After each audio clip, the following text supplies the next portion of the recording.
Graça e paz da parte do nosso Senhor Jesus Cristo. Amém? Agora. É muito bom estar na casa de Deus, louvando o seu nome, ouvindo a sua voz. É o lugar onde nós podemos viver em sociedade, criar nossos filhos, quem é solteiro conhecer alguém, casar, também ter seus filhos e desenvolver uma rede de relacionamento muito boa. É muito bom estar aqui nesse momento louvando a Deus, cantando, demonstrando a sua graça.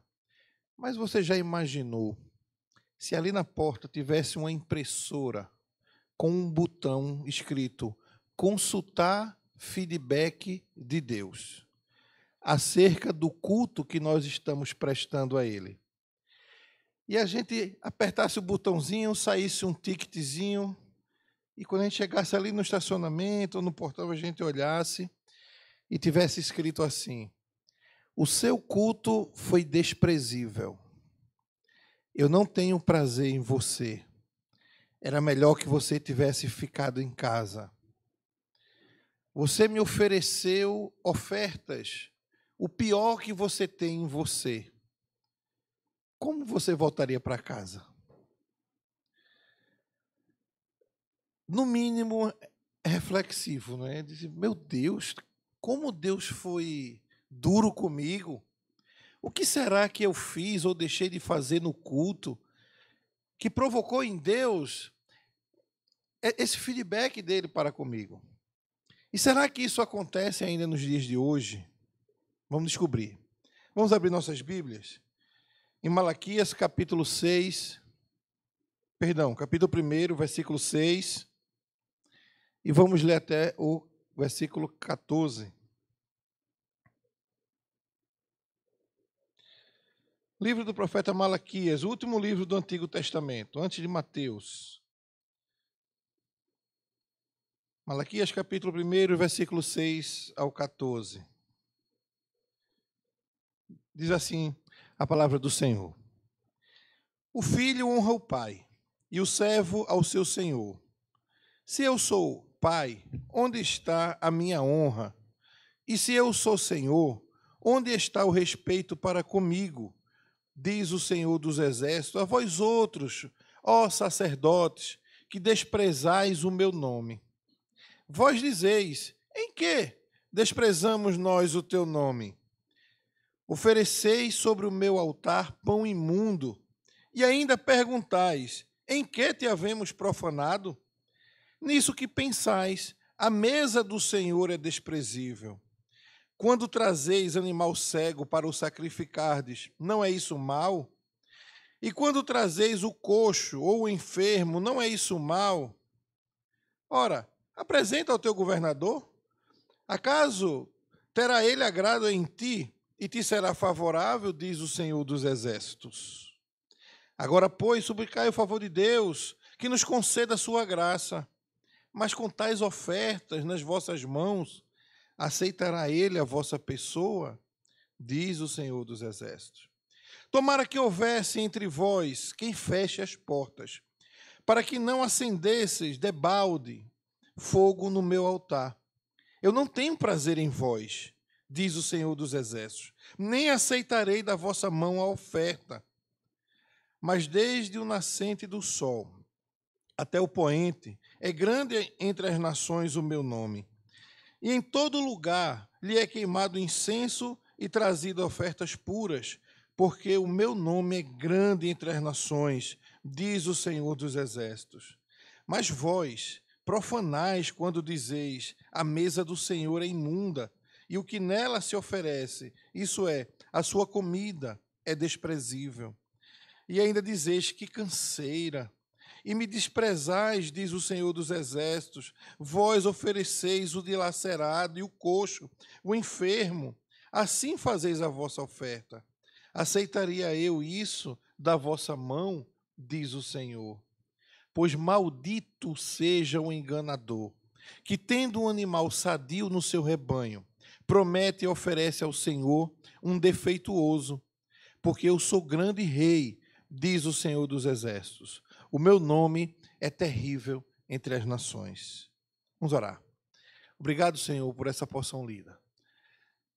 Aplique, Senhor, essa palavra em nossos corações. Que o teu povo desperte para a verdadeira adoração, para a adoração prescrita nas Escrituras.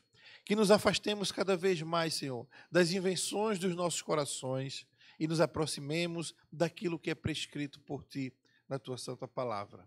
Assim nós te oramos em nome de Jesus. Amém. O culto ao Senhor tem sido motivo de grande discussão no meio evangélico desde sempre. Mas, ultimamente, uma série de desvios doutrinários tem afastado o povo da verdadeira adoração. E isso é muito preocupante. Cada um que invente o que acha legal para atrair mais pessoas para a sua igreja, mesmo que isso implique em fazer algo que não está prescrito nas Escrituras. Por exemplo, se você perguntar a um evangélico emergente dessas igrejas novas, por que você tem dança no culto? Ele vai dizer, porque Deus não proíbe, não dançarás.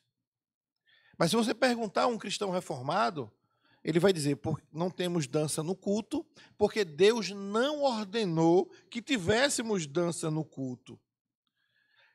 A nossa confissão de fé, no capítulo 21, seção 1, diz que o modo aceitável de adorar o verdadeiro Deus é instituído por Ele mesmo e tão limitado pela sua vontade revelada que Ele não deve ser adorado segundo as imaginações e invenções dos homens, sugestões de Satanás, nem sob qualquer representação visível ou de qualquer outro modo não prescrito nas Sagradas Escrituras. Deus é quem regula o culto. Foi Deus que estabeleceu como o culto deve ser. E isso é um estatuto perpétuo, vai ser sempre assim. Não vamos ficar modificando o culto, colocando coisa porque a gente gosta. Ah, nós somos de Olinda, vamos colocar um maracatu, porque Olinda é conhecida como maracatu, frevo. Isso vai atrair muitas pessoas. A pergunta é, Deus instituiu isso nas Escrituras? O teólogo inglês Richard Baxter, certa vez disse que o prazer em Deus é a saúde da alma. Essa é a chave da adoração aceitável. Deus não está satisfeito, nem somos renovados por uma obediência baseada em tarefas, em obrigações, sem prazer nelas. As palavras de Baxter parecem convergir com aquilo que diz o nosso catecismo na primeira pergunta, quando diz, qual é o fim supremo e principal do homem? O fim principal do homem é viver para Deus e gozá-lo para sempre, se alegrar em Deus para sempre. Então, desde o princípio, histórias como a de Adão e Eva, Caim e Abel, Nadab e Abiú, mostram as consequências que a falta de prazer em servir a Deus podem acarretar aos seus filhos. Quando a adoração e a glória não são dadas ao Senhor de forma aceitável, ou seja, da forma que Deus prescreveu, estabelecida por Ele mesmo, Deus não fica satisfeito e considera aquela adoração uma profanação do seu nome. E, consequentemente, os homens que se aproximam de Deus, sem observar os seus preceitos, vivendo uma vida cheia de ritualismos vazios, tarefas e obrigações, isenta de prazer em Deus, tem o seu culto rejeitado, e não somente o seu culto, a sua pessoa também é rejeitada por Deus. Então, esse feedback de Deus seria algo muito preocupante para nós. Por isso é questão de máxima importância, e não somente isso. Olhando para a história, literalmente, é uma questão de vida ou morte. Saber se a nossa adoração está correta para com Deus. O culto deve ser motivo de constante preocupação para os filhos de Deus, porque o culto errado, ele provoca a ira de Deus, ele provoca a rejeição de Deus, a minha e a sua pessoa. E era isso que o povo de Israel precisava no momento em que tinham voltado do cativeiro, precisavam urgentemente voltar a fazer. Eles precisavam glorificar a Deus e se alegrar no serviço a Deus. Como vimos no sermão anterior, que fomos até o versículo 5, o profeta Malaquias surge no cenário da história cerca de 100 anos depois que o povo havia voltado do cativeiro para a terra prometida. O povo já estava se instalando novamente, porém não com aquela mesma glória e aquela mesma prosperidade que eles tinham antes. O povo encontrava-se então decepcionado, pois acreditavam que as promessas feitas pelos grandes profetas, como Isaías, Jeremias, elas não se concretizaram. As coisas estavam acontecendo de forma que o povo não esperava. Então, desmotivados, começaram a desanimar na sua devoção a Deus. Começaram a deixar de lado, em segundo plano, a adoração a Deus e buscaram então cuidar dos seus negócios. O culto ao Senhor foi ficando em segundo plano. Mais uma vez, nós estamos diante da última voz profética do Antigo Testamento, antes do período de 400 anos do silêncio de Deus. Malaquias é o profeta que Deus levanta para com Israel em um período crítico da história. As memórias do cativeiro ainda estavam muito recentes, pois fazia 100 anos que eles tinham voltado, passados 70 anos de escravidão. Esdras e Neemias foram instrumentos de Deus para trazer o povo de volta à terra, reconstruir o templo, mas o povo ainda estava num nível espiritual muito baixo. O povo olhava para o redor e não via as promessas de Deus acontecer. O povo estava cansado de tanto sofrimento e isso fez com que o povo esmorecesse na sua fé para com Deus. Vivendo um tempo de profundo desânimo, letargia espiritual, o povo não tinha mais forças de renovar aqueles votos que tinha com Deus. Deus havia prometido renovar a aliança com eles, mas tudo parecia estar do mesmo jeito. Os profetas falaram em tempos de paz, mas eles continuavam cercados por inimigos. Ezequiel anunciou a construção de um templo glorioso, mas o templo construído por Esdras e Neemias era bem menor que o templo de Salomão. O reino messiânico ainda não tinha chegado e eles continuavam sob o domínio dos persas. Crise financeira se alastrando, seca, opressão, impostos altos. Todas essas circunstâncias geraram no coração do povo de Deus um desânimo e, consequentemente, um terrível declínio espiritual. O reverendo Hernandes Dias Lopes, certa vez, ele disse que Malaquias está diante de uma terra desolada, entre um povo que, desde a sua liderança até o mais humilde, andava longe de Deus.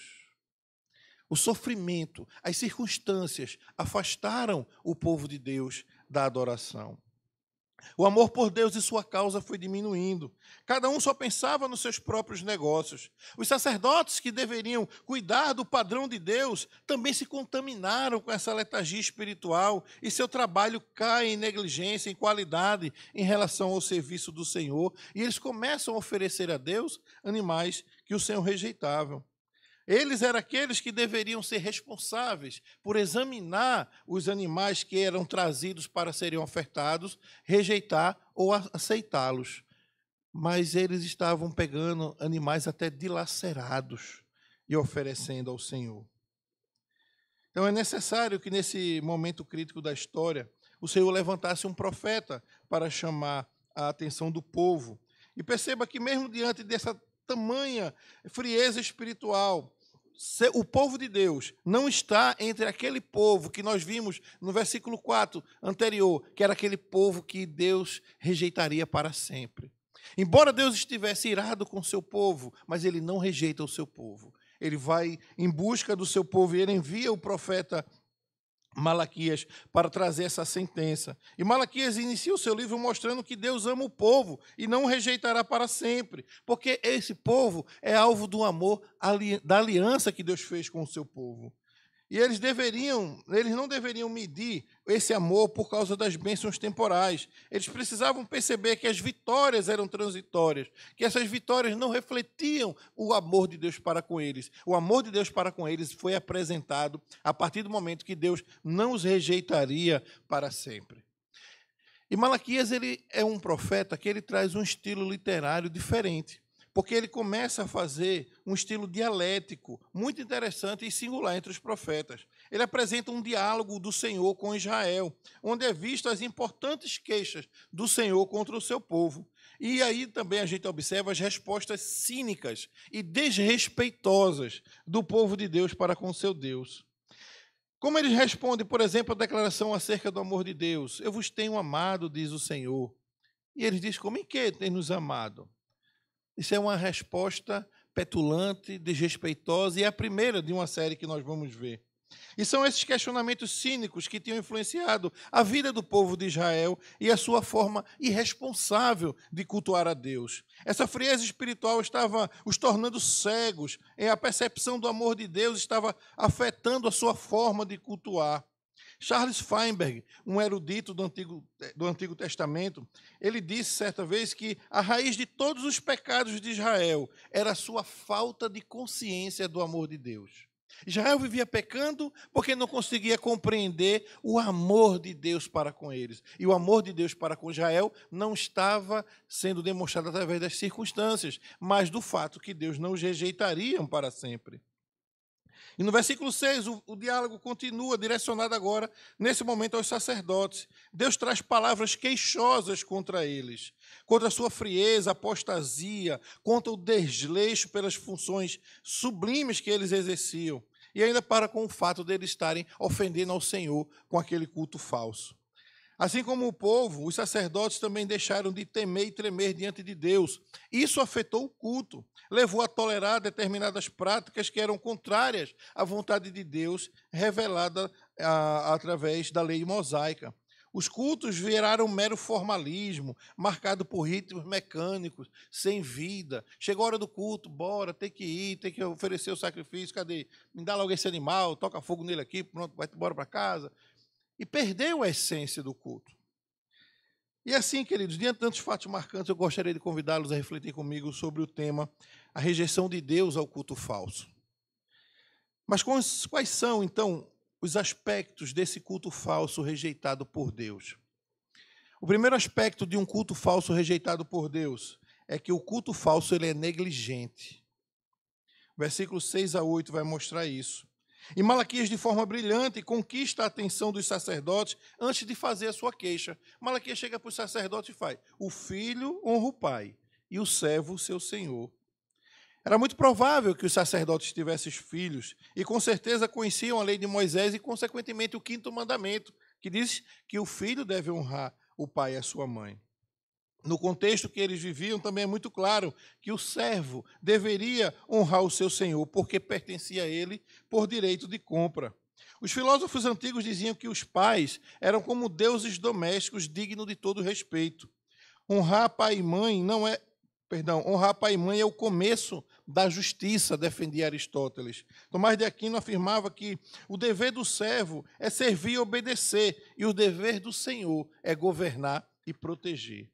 Duas figuras que merecem respeito, o Pai e o Senhor. E é dessa forma que Malaquias começa chamando a atenção deles. Ele os coloca na parede para considerar quem é o Senhor dos Exércitos que está falando com ele. Se eu sou o pai ou o empregador, eu mereço esse respeito. E seja qual for a escolha deles em relação à visão com Deus, há obrigações que eles não podem escapar de cumpri-las para com Deus.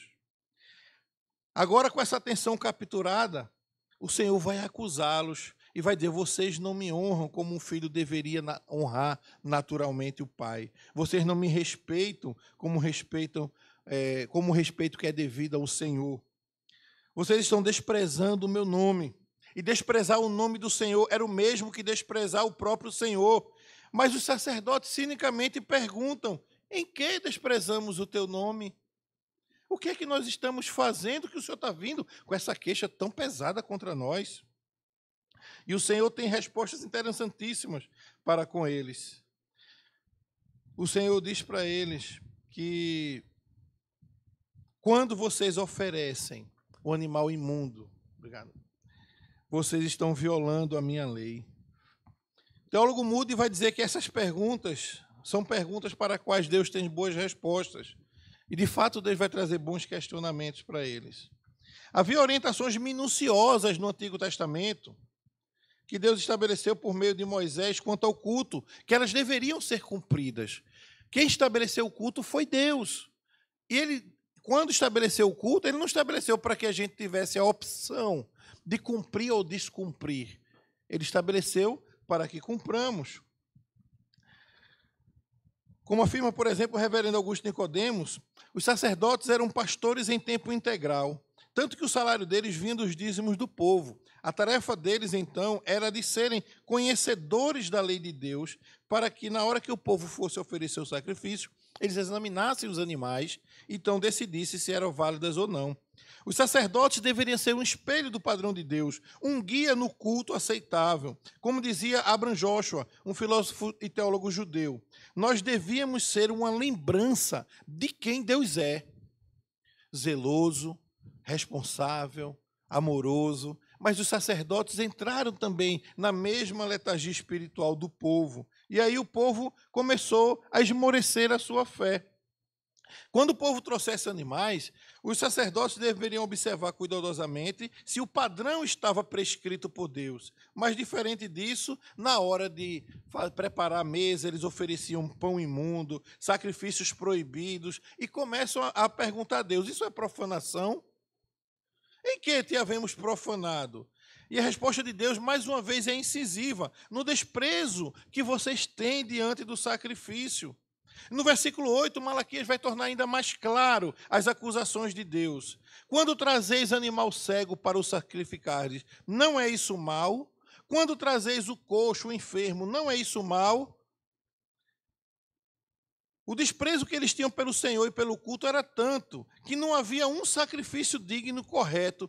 Todos esses sacrifícios eram explicitamente proibidos. Está lá em Levítico, capítulo 22, a partir do versículo 20. O Senhor diz: porém, todo o que tiver defeito, esse não oferecereis, porque não seria aceito a vosso favor. Quando alguém oferecer um sacrifício pacífico ao Senhor, quer em cumprimento de voto, quer em oferta voluntária, do gado, do rebanho, o animal deve ser sem defeito para ser aceitável. Nele não haverá defeito algum, cego, aleijado, mutilado, ulceroso, sarnoso, cheio de pinge, não ofereceis ao Senhor, e dele não poreis oferta queimada sobre o altar. Os sacerdotes conheciam essa lei, mas eles não consideravam a palavra de Deus mais. Muitas vezes nós conhecemos a palavra de Deus, mas não levamos mais em consideração. Queremos cultuar de todo jeito. Eu vou de qualquer jeito, chegar lá, eu vou ficar mexendo no celular, vou olhar o resultado do jogo, da eleição, do Instagram, quantos likes eu ganhei hoje, aproveitar na hora do culto que o pastor estiver pregando, para olhar, porque pode ser que ele demore um pouquinho pregando, mas já recebi um comando que era 30 minutos hoje. Então, a gente pode ficar pensando, será que eu posso cultuar desse jeito, oferecendo a Deus aquilo que ele não prescreveu?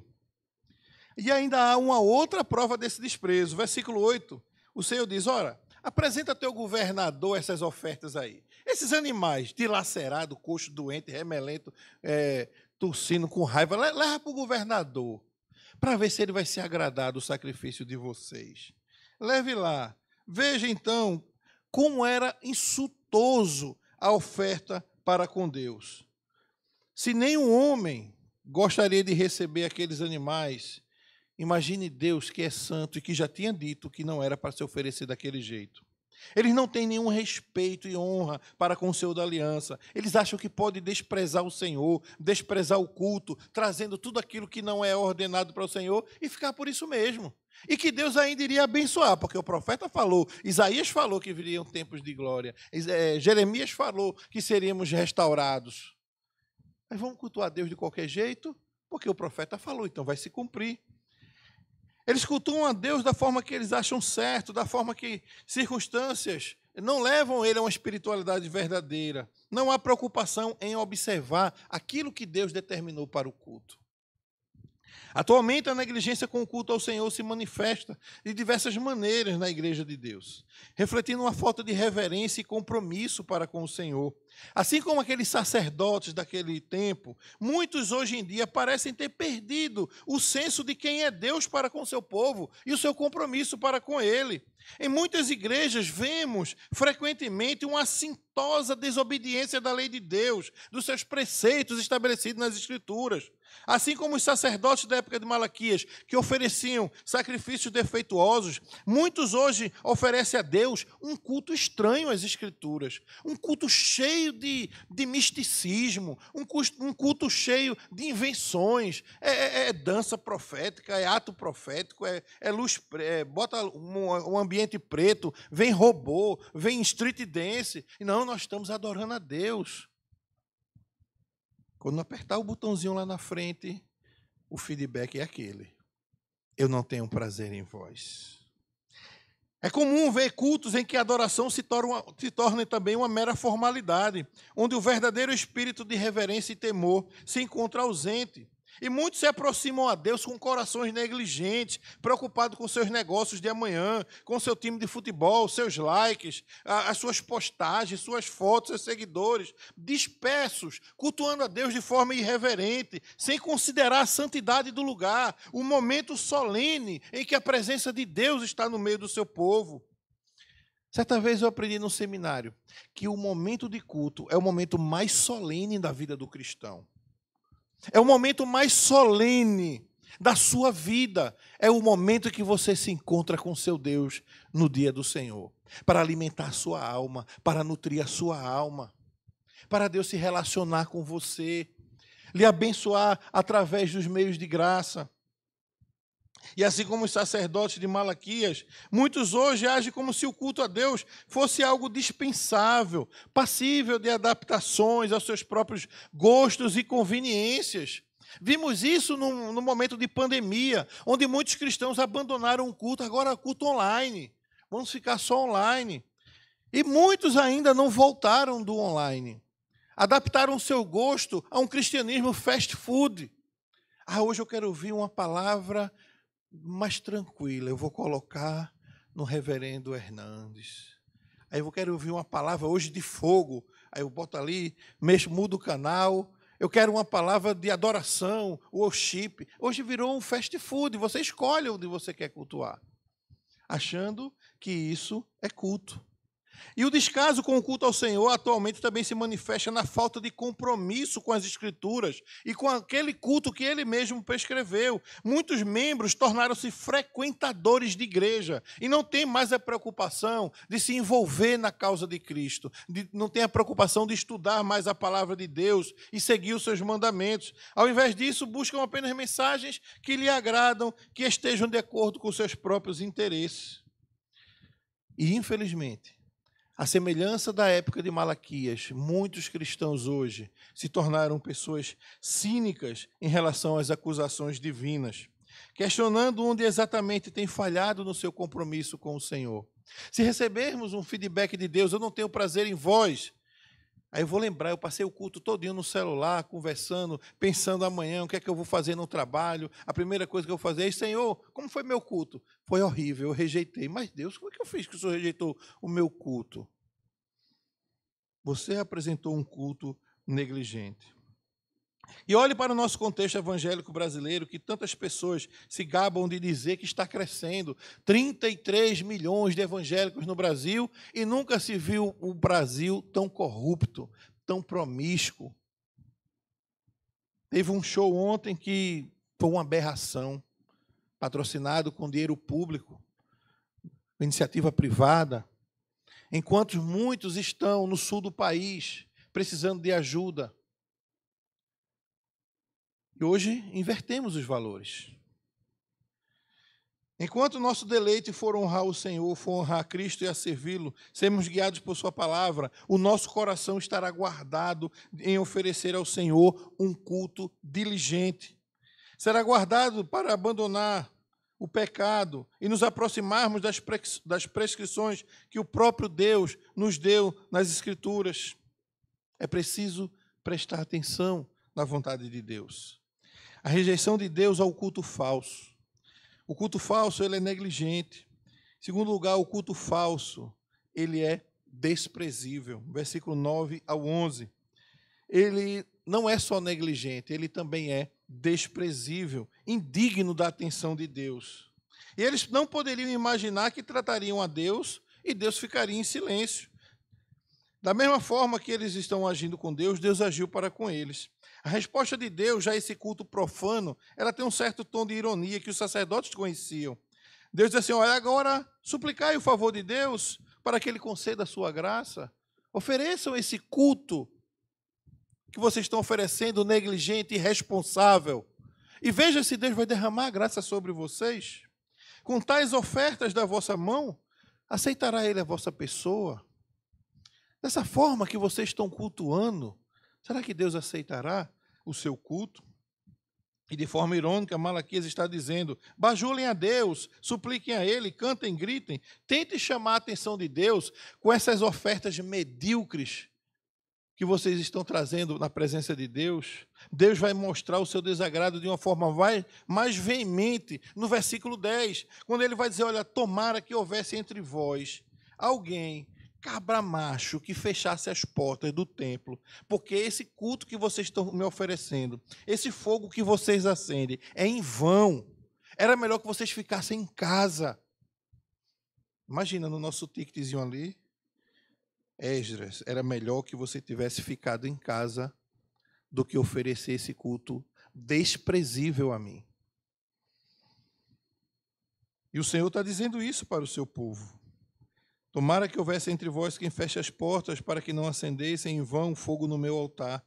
Eu não tenho prazer em vós, diz o Senhor dos Exércitos, nem aceitarei da vossa mão a vossa oferta. Porque se for para cultuar assim, sem zelo, sem paixão, sem reverência, é melhor fechar a porta da igreja, é melhor que vocês fiquem em casa, porque o que nós fazemos se torna em vão e desprezível da parte do Senhor. Não vale a pena acender o fogo, porque o sacrifício trazido por nós tem sido de péssima qualidade. O povo estava tão frio, tão relaxado quanto ao culto, que eles olham para a vida difícil e eles duvidam do amor providente de Deus. Então, eles retêm o animal sadio para que eles pudessem negociar e entregam a Deus até o dilacerado. É como se eles estivessem oferecendo carniça no altar e querendo as bênçãos de Deus. Senhor, está aqui o dilacerado, o lobo pegou minha ovelha e ficou puxando para lá, para cá, o lobo levou a metade, pronto, a metade é de Deus, está aqui, Senhor. Me abençoe agora, quero ver as bênçãos, as portas se abrir na minha vida, Senhor. Toma aqui o restinho desse cordeirinho aqui, porque o lobo levou outra metade.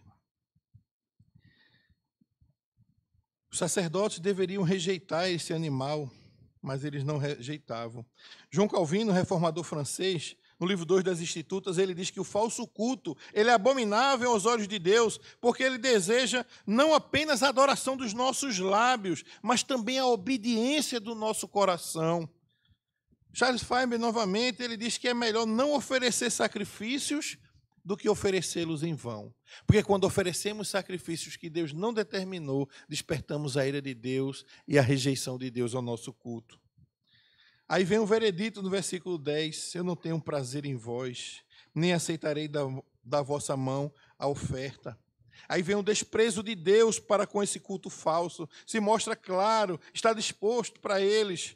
Se eles tinham uma ideia de que Deus não rejeitaria, agora eles não têm mais nenhuma dúvida que Deus rejeita aquele culto falso. E Deus não rejeita somente a oferta. Se ficasse na oferta, ainda dava para a gente escapar. Mas Deus também rejeita aquele que vai levar a oferta errada. Deus rejeita a pessoa e não somente a oferta. Gênesis capítulo 4, versículo 5. Ao passo que Caim e de sua oferta não se agradou. Irou-se, pois, sobremaneira Caim e descaiu-lhe o semblante. O profeta Samuel disse a Saul, lá em 1 Samuel 15, 22, eis que o obedecer é melhor do que o sacrificar e o atender é melhor do que a gordura dos carneiros. O próprio Cristo, citando Isaías, rejeitou essa adoração desprovida de amor, quando ele diz já em Mateus 15, 8, esse povo honra-me com os lábios, mas o seu coração está diante de mim. O povo estava vivendo aquele momento apenas de um mero ritual, honrando a Deus, Hosana, Hosana nas alturas, e o coração distante. Queridos, Deus não está satisfeito com o culto falso. Essas ofertas ofensivas, elas são rejeitadas do Senhor, mas não será assim para sempre. Era como se Deus estivesse dizendo, você acha que eu dependo do sacrifício de vocês para ser mais Deus? Ou que se vocês não me cultuarem, eu não serei exaltado? Vocês estão enganados. Malaquias 1:11, mas desde o nascente do sol até o poente, é grande entre as nações o meu nome. E em todo lugar lhe é queimado incenso e trazido ofertas puras, porque o meu nome é grande entre as nações, diz o Senhor. A ideia aqui não é que os ímpios vão adorar ao Senhor. A ideia é que em todo lugar será adorado ao Senhor, porque o seu nome, a sua pessoa é grande e temível entre as nações. O melhor entendimento, então, nesse texto é colocar ele no futuro, pois é justamente que para onde Malaquias está olhando para o futuro, como ele afirma no capítulo 3, onde haverá um dia em que o Messias prometido, nosso Cristo, vai purificar o templo, purificar o povo, vai restaurar o verdadeiro culto e esse dia chegará. O culto perfeito chegará. Haverá um dia que o Senhor será adorado entre todos os povos, e as palavras do Senhor eu não me agrado do culto de vocês. Mas quando o meu Messias vier, ele restaurará o culto e será adorado entre todas as tribos, todas as línguas, todas as nações, e todos eles serão guiados pelo sumo sacerdote. E atualmente a negligência com o culto ela é evidente em muitas práticas que desonram o nome de Deus. Assim como os sacerdotes daquela época, muitos hoje em dia parecem tratar o culto com indiferença e respeito. Nas igrejas, vemos frequentemente um culto que não reflete a reverência e a santidade que Deus exige. Muitos adoram com os lábios, mas seus corações estão distantes do Senhor. Eles oferecem um culto cheio de palavras, cheio de canções, mas as suas vidas não refletem aquela adoração cantada no culto. As suas vidas são vazias, as suas práticas são desonrosas, as suas práticas ofendem a Deus. E assim como os sacerdotes de Malaquias, muitos hoje oferecem a Deus aquilo que sobra, aquilo que é de segunda linha, aquilo que tem de pior para oferecer a Deus. Em vez de trazerem o melhor de si, trazem o que é conveniente, adoram a Deus de qualquer forma, chegam na igreja de qualquer horário, não estão preocupados com o horário, chegam conversando, chegam olhando o celular e acham que estão adorando a Deus. Chegam na igreja, ficam de cara feia com os irmãos, não dão boa noite a ninguém e acham que estão cultuando a Deus. O falso culto, ele não apenas desagrada a Deus, mas ele despreza a Deus. Ele é indigno da atenção de Deus, pois ele reflete uma falta de reverência e de devoção verdadeira. Deus não se agrada de adoração vazia, de corações distantes dele, de orações desleixadas.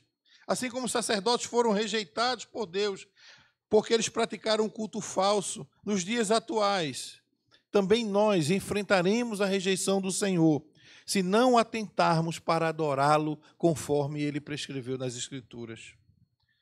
Mas ainda há esperança para aqueles que se voltam para Deus de todo o coração. Isaías disse: buscai ao Senhor enquanto está perto. Então, enquanto o Senhor está perto, ainda há chance de encontrá-lo. E não fiquem impressionados com grandes ajuntamentos, como esses movimentos midiáticos de pregadores emergentes que atraem multidões em seus templos, mas com uma mensagem vazia do evangelho salvífico, longe da obra de Cristo. Porque esses movimentos, eles são indignos da atenção de Deus. E muitos lugares estão assim. Crescem, ficam cheios, mas oferecendo um culto falso. O culto falso ele é atrativo, porque ele não precisa de reverência, não precisa de compromisso. Eu posso ir, ficar lá do jeito que eu quiser. Depois eu vou para casa achando que vou ser abençoado. Mas lá no ticket vai estar escrito: eu não tenho prazer em vós. Por último, queridos, a rejeição de Deus ao culto falso. Os três aspectos dele. O culto falso é negligente, é desprezível. E o último aspecto, o culto falso, ele é condenável. Versículo 12 ao 14. Chegamos, enfim, na última parte dessa mensagem. E parece que a ira de Deus vai se acumulando mediante as queixas que ele tem contra os sacerdotes e contra o seu povo. É como se um cálice fosse enchendo, prestes a derramar, prestes para Deus descer a ira justa e santa dele contra aquele povo. E o versículo 12 marca um contraste sobre o que Deus esperava dos sacerdotes e como eles estão agindo. Versículo 12: mas vós profanais quando dizeis. eles continuam no intento de profanar. Eles não reconhecem que estão oferecendo um culto errado. Eles continuam questionando a Deus, cinicamente, travando uma luta com Deus, querendo provar que aquele culto, cheio de profanação, cheio de responsabilidades, cheio de erros, era um culto que deveria agradar a Deus. E eles fazem isso não apenas com palavras, mas com a própria vida. Eles agem como se Deus não existisse. E pela conduta dos sacerdotes, descaradamente, eles tornaram o altar e as ofertas imundas e desprezíveis. Veja, por exemplo, como a Septuaginta, aquela versão latina, ela fala no versículo 12: suas carnes que são colocadas sobre ela são reduzidas a nada. Esse sacrifício que vocês fazem na minha presença não vale nada. Era melhor ter ficado em casa. Alguns estudiosos dizem que aqui eles estão se queixando da qualidade das ofertas, que eles mesmos recebem também, porque a vida deles, o salário deles também vinham dessas ofertas. Eles reclamam da oferta, mas oferecem a oferta a Deus. E Malaquias vai tornar cada vez mais vívida na mente deles essa profanação. Como se não bastasse tratar o serviço ao Senhor como algo sem valor, eles estão cansados, afadigados com o culto, com o serviço. Diferentemente do que Davi disse: alegrei-me quando me disseram, vamos à casa do Senhor. Quando deu a hora de você sair de casa hoje, qual foi a disposição do seu coração? Responda para você mesmo. Será que você agiu como Davi? Hoje eu vou para a igreja, hoje eu vou louvar a Deus, hoje eu vou me desligar de todos os meus problemas, vou apresentar a Deus um culto verdadeiro, com interesse de coração. Ou dizemos, rapaz, vai dar 6h30 já, pega qualquer roupa aí mesmo, eu vou, é só para estar lá, só para o pastor me ver. O pastor vai me ver, vai ver que eu estou lá, então ele não vai me tirar do grupo de louvor, não vai me tirar do grupo de evangelismo, porque ele me viu. Então o pastor... Mas lá no ticket, lá fora, eu não tenho prazer em vós. Versículo 13, e ainda dizeis, que canseira, e me desprezais, diz o Senhor dos Exércitos, vós ofereceis o dilacerado, o coxo, o enfermo, assim trazeis a vossa oferta, aceitaria eu da mão de vocês esse culto desprezível, negligente, ofensivo à minha santidade? Deus tem novas queixas contra eles. Eles estão agora também enfadados do culto, enjoados do ritual do culto. Eles só enxergam obrigações, responsabilidades que geram cansaço. É como se eles dissessem, hoje vai ter culto, que coisa chata. De novo eu vou ter que preparar a mesa dos pães, vou ter que oferecer o animal para perdoar o povo, vai ver aquele povo pecador de novo. Aí vai trazer aquelas ofertas ruins de novo. E vamos embora para lá de novo. Que obrigação irritante. Tem que fazer a mesma coisa com tristeza. Diferente de Davi, que se alegra em ir para a casa do Senhor. E no versículo 13, um elemento novo é visto. Perceba que a cada momento, um elemento novo ele é trazido para encher o cálice da ira de Deus. E agora... Malaquias diz, vós trazeis o dilacerado. Não era um coxo mais. Não era somente um cego, um imundo. Agora era o dilacerado para oferecer como sacrifício a Deus. A ideia do texto, no original, é como se fosse um animal que foi arrancado das garras de uma fera selvagem. E agora é entregue a Deus. Toma, Deus, a metade aqui desse cordeiro para o Senhor. Agora eu quero ver a bênção sobre a minha vida, viu? Toma aqui esse sacrifício de qualquer jeito, mas eu quero ver agora o Senhor abençoar a minha vida. E aí no versículo 14, para encerrar, o Senhor traz o veredito final para aqueles que oferecem um culto falso. O Senhor diz, maldito seja o enganador, que tendo um animal sadio no seu rebanho, promete e oferece ao Senhor um defeituoso. Porque eu sou o grande rei, diz o Senhor dos Exércitos, e o meu nome é temível entre as nações. Maldito seja aquele que chega na minha presença de uma forma desleixada.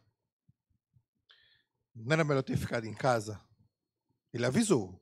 Tomara que, lá versículo 10, era melhor que tivesse alguém que fechasse as portas para que não acendessem fogo debalde. Mas escolheram oferecer um culto falso. E aí o Senhor sentencia: maldito seja o enganador. A condenação aqui alcança todos aqueles que agem como aqueles sacerdotes corruptos. É a ideia de que alguém, em tempos de aperto, faz um voto de prometer ao Senhor algo de seu rebanho, das suas riquezas, e na hora de cumprir, cai na tentação de oferecer um substituto barato. Esse é o enganador e deve ser maldito. Essa palavra maldito também é usada em Deuteronômio nas maldições rituais, quando Moisés diz: maldito o homem que fizer imagem de escultura ou de fundição. Esses são malditos porque trazem diante do Senhor aquilo que é abominável ao Senhor. Eles esquecem que estão diante do grande rei.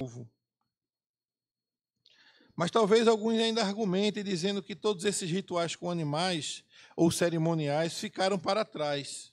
E logo essas implicações não servem para hoje. Será?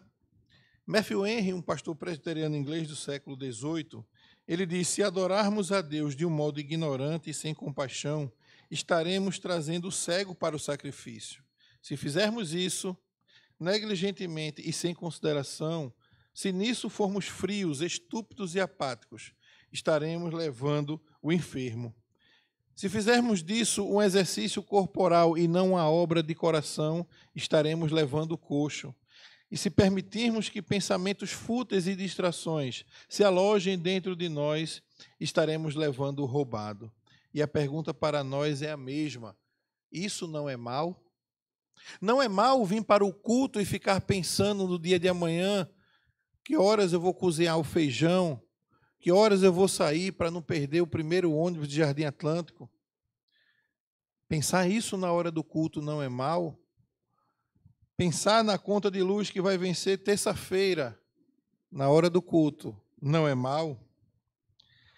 Infelizmente, a negligência do culto ao Senhor é uma realidade que precisa ser observada em muitos aspectos na vida da igreja e na vida dos crentes. Assim como os sacerdotes de outrora, muitos hoje parecem agir de maneira a desonrar a Deus e a profanar tudo aquilo que lhe é devido.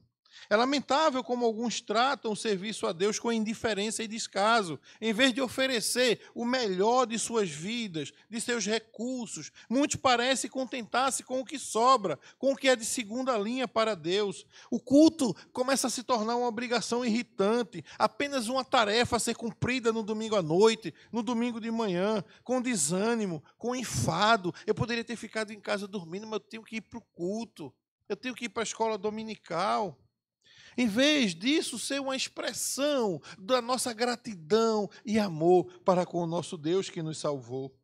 O alerta do profeta Malaquias ressoa ainda hoje, nos lembrando da importância de oferecermos a Deus a adoração verdadeira e sincera. E não basta cumprir rituais e obrigações religiosas. É necessário que os nossos corações estejam inteiramente voltados para Ele, com reverência, com santidade, para que prestemos ao Senhor, de fato, um culto em espírito e em verdade.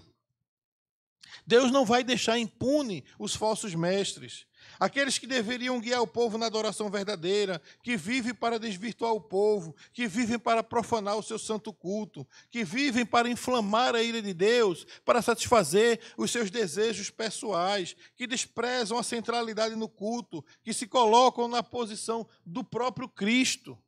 Pastores e membros que estão dentro da igreja, que carregam o nome de Cristo, mas que há muito tempo já perderam o nome e o zelo pelo Senhor, que são apenas movidos pela obrigação, e aí vão entregar o pior de suas vidas, e ainda imaginam que podem zombar de Deus e ficarem impunes.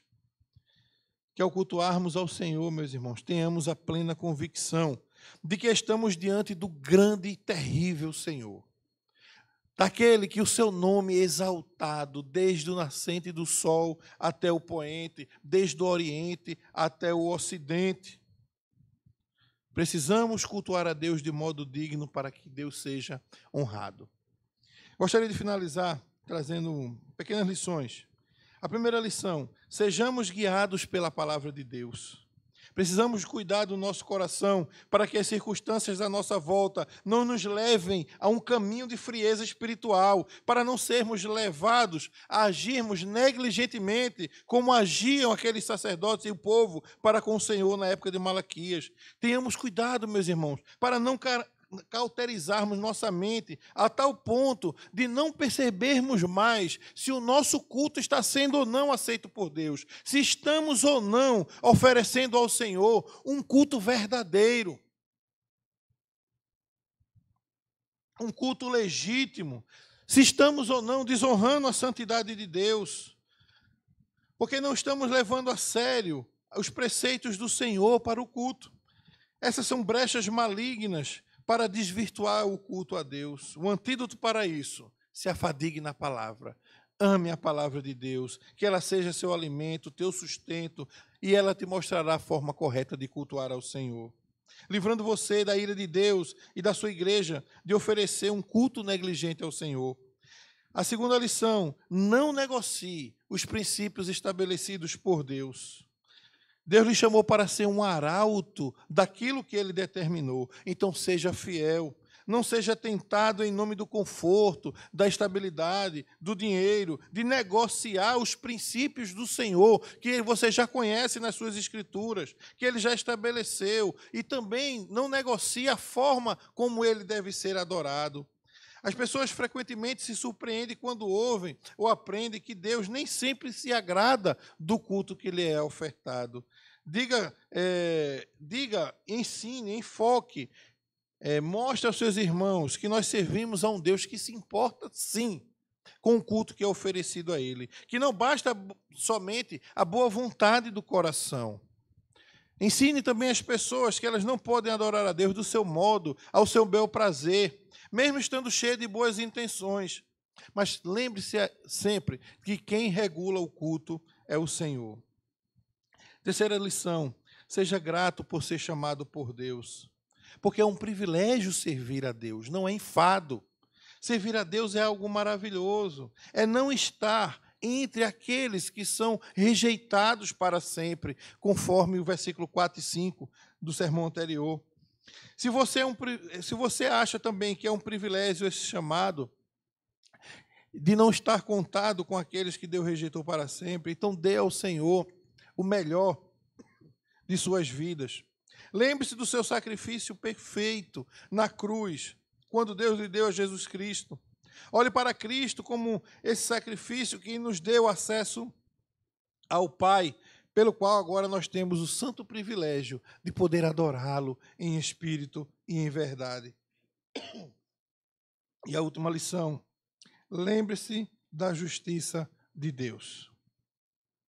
Talvez você olhe com indignação para aqueles que estão profanando ao Senhor e o seu culto, trazendo todo tipo de abominação e elementos estranhos para afrontar a Deus e desvirtuar seu rebanho.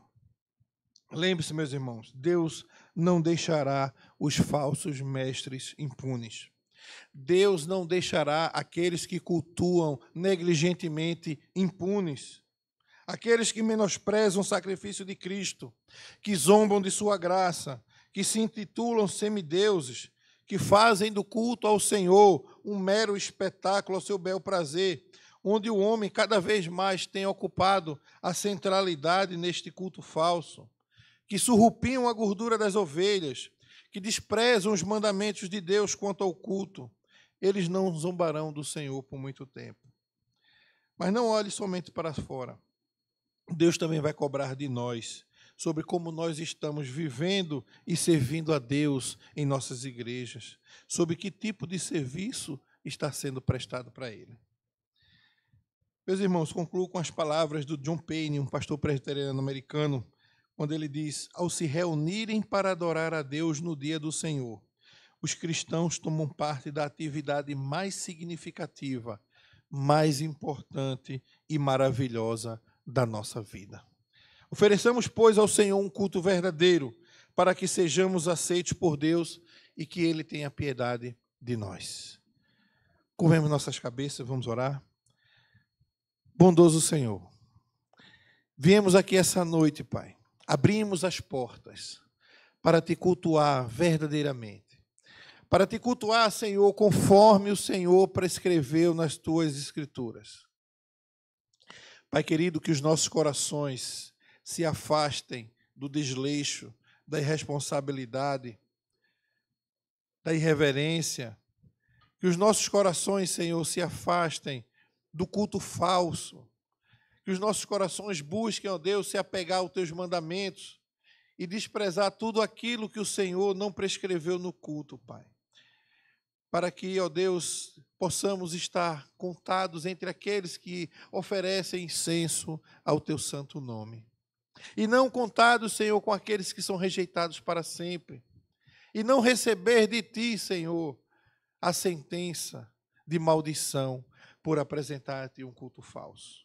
Recebe, Senhor, a nossa adoração. Que o nosso culto, Senhor, caminhe sempre na direção da perfeição, da obediência, de buscar, ó Deus, encontrar nas Escrituras os preceitos para te cultuar verdadeiramente. E assim o teu nome seja glorificado em nosso meio. O teu nome seja grande e temível também na Igreja Presbiteriana de Jardim Atlântico, em nome de Jesus.